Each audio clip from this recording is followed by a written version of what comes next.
ចំណេះដឹងខ្ពស់មិនមែនជាថ្នាំបង្ការការញៀននោះទេការញៀនគឺជាបញ្ហាអារម្មណ៍និងប្រព័ន្ធប្រសាទមិនមែនជាបញ្ហាអក្ខរកម្មឬកម្រិតវប្បធម៌ឡើយសៀវភៅ Melted ដែលមានន័យជាភាសាខ្មែរថារលាយរបស់លោកអ៊ីកាវ៉ាម៉ូតូតាកាមិនមែនគ្រាន់តែជាការរៀបរាប់អំពីកំហុសឆ្គងបុគ្គលនោះទេប៉ុន្តែវាគឺជាវិភាគទានដ៏សំខាន់សម្រាប់មនុស្សជាតិក្នុងការយល់ដឹងអំពីអន្ទាក់ផ្លូវចិត្តដែលត្រូវបានប្រព័ន្ធរបស់កាស៊ីណូរៀបចំឡើងដើម្បីធ្វើឲ្យមនុស្សញៀននេះគឺជាប្រវត្តិសង្ខេបនិងមេរៀនជីវិតដ៏គួរឲ្យតក់ស្លុតរបស់លោកពីអតីតមហាសេដ្ឋីជប៉ុនបានធ្លាក់ខ្លួនដល់ចំណុចទាបបំផុតដោយសារល្បែងប្រវត្តិគ្រួសារនិងការសិក្សាលោកអ៊ីកាវ៉ាម៉ូតូតាកាកើតនៅឆ្នាំ1964ក្នុងគ្រួសារអភិជននិងជាអ្នកបន្តវេនជំនាន់ទី3នៃក្រុមហ៊ុន Dio Paper Corporation ជាក្រុមហ៊ុនផលិតក្រដាសធំជាងគេមួយនៅប្រទេសជប៉ុនលោកគឺជាចៅប្រុសបង្កើតរបស់ស្ថាបនិកក្រុមហ៊ុននិងជាកូនប្រុសច្បងរបស់អតីតប្រធានក្រុមហ៊ុនលោកមានខួរក្បាលឆ្លាតវៃដោយលោកបានបញ្ចប់ការសិក្សាពីសាកលវិទ្យាល័យតូក្យូដែលជាសាកលវិទ្យាល័យលេខ1នៅប្រទេសជប៉ុនផ្នែកច្បាប់ក្រោយបញ្ចប់ការសិក្សាលោកបានចូលបម្រើការងារក្នុងក្រុមហ៊ុនគ្រួសារនិងបានឡើងតំណែងជាបន្តបន្ទាប់យ៉ាងលឿនដោយសារសមត្ថភាពពិតប្រាកដបន្ទាប់មកលោកត្រូវបានក្លាយជាប្រធានក្រុមហ៊ុននៅក្នុងវ័យត្រឹមតែ42ឆ្នាំលោកត្រូវបានគេទទួលស្គាល់ថាជាអ្នកដឹកនាំវ័យក្មេងដ៏មានឥទ្ធិពលដែលបានជួយឲ្យក្រុមហ៊ុនរីកចម្រើនខ្លាំងនិងមានទំនាក់ទំនងយ៉ាងទូលំទូលាយជាមួយនឹងអ្នកនយោបាយនិងតារាល្បីៗរបស់ប្រទេសជប៉ុនភាពបរាជ័យចាប់ផ្ដើមពីការចង់ដឹងនិងធុញថប់ក្នុងជីវិតលំដាប់ខ្ពស់នៅក្នុងឆ្នាំ2008លោកបានធ្វើដំណើរកម្សាន្តពីសមការរដូវក្តៅទៅទីក្រុង Gold Coast ប្រទេសអូស្ត្រាលី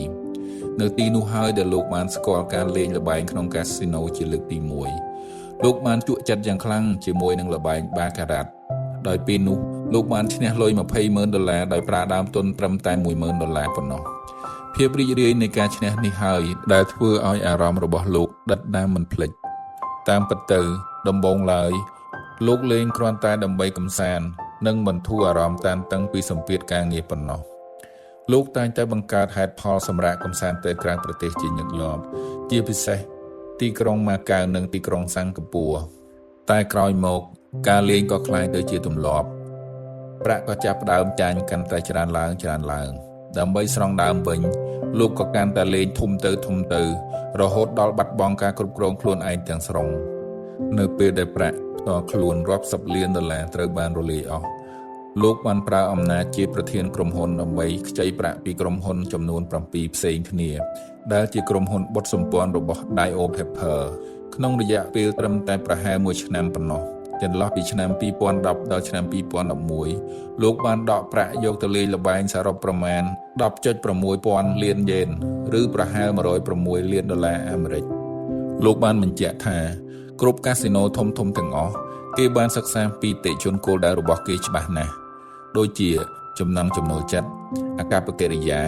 និងទ្រព្យសម្បត្តិដែលពួកគេមាន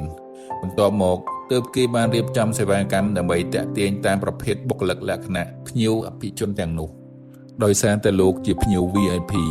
កាស៊ីណូទាំងនោះបានរៀបចំសេវាពិសេសសម្រាប់លោកដូចជាសេវាកម្មយន្តហោះឯកជនបន្ទប់លេងឯកជនពិសេសខ្នាតយក្សនិងសេវាកម្មផ្ដល់ប្រាក់កម្ចីភ្លាមជាដើមការដកប្រាក់ពីក្រុមហ៊ុនដំបូងមានចំនួនតិចទេប៉ុន្តែវាបានកើនឡើងជាលំដាប់ដើម្បីយកទៅទប់ទល់នឹងបំណុលល្បែងដែលចេះតែរីកធំឡើងហើយប្រាក់ទាំងនោះភាគច្រើនត្រូវបានផ្ទេរទៅកាន់កាស៊ីណូនៅម៉ាកាវនិង Las Vegas ក្រោមហេតុផលសិក្សាការពង្រីកទីផ្សារក្រៅប្រទេសនិងការវិនិយោគទៅលើវិស័យអាទិភាពផ្សេងបន្ថែមរបស់ក្រុមហ៊ុនដោយមានការសង្ស័យក្រុមហ៊ុនក៏បានធ្វើការស៊ើបអង្កេតហើយទង្វើនេះត្រូវបានរកឃើញតាមរយៈការធ្វើសវនកម្មផ្ទៃក្នុងដែលឈានទៅដល់ការប្តឹងផ្តល់និងចាប់ខ្លួនលោកនៅឆ្នាំ2011